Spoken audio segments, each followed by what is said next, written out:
Welcome to day 52 of our 52 days through Nehemiah. We made it.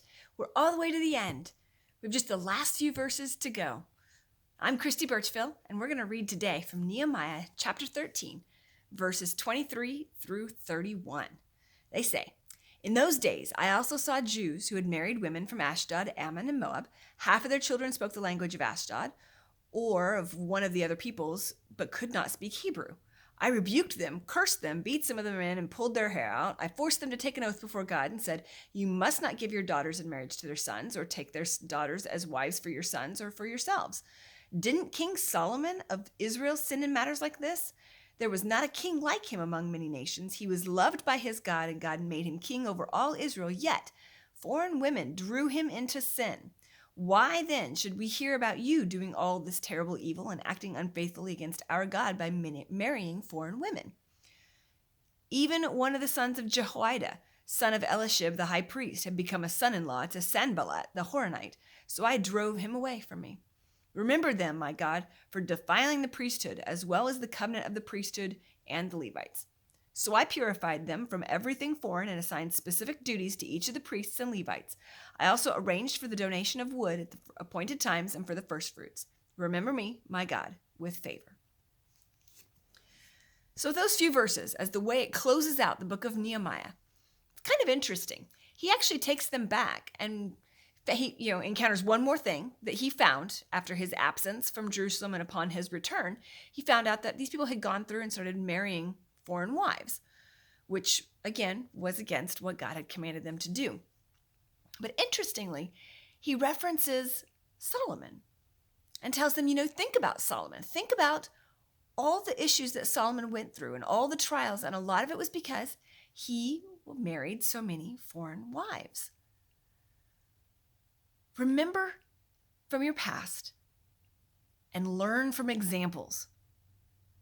It's interesting that he closes out the book this way, because the whole fact that he's writing the book means that his life should be an example to us of all the things and the learnings that he had, just like Solomon's life was to have been an example to them.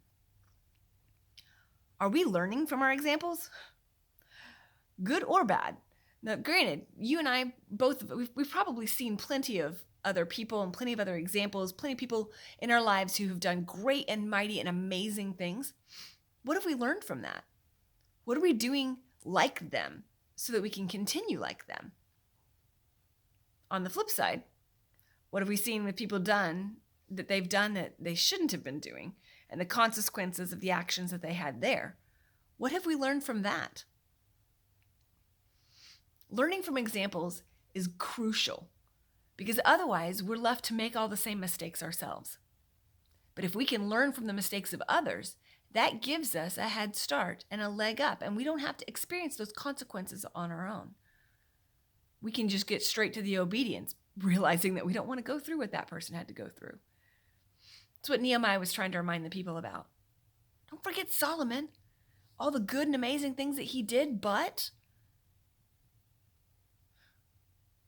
what examples do we need to go back and think about in our lives? What do we need to learn from so that we can do better, do different, do more? As we close out Nehemiah, it's been a great journey through following his obedience to God, wholeheartedly, intentionally, focused obedience on all that God had him to do, and the way in which God blessed him so that God got the glory through everything that was going on through the book of Nehemiah. Don't fall short. Learn from his example.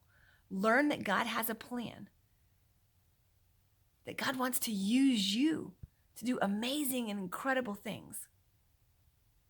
And if we will just stay focused on him and not get distracted, we will be able to do those things through his strength for his glory.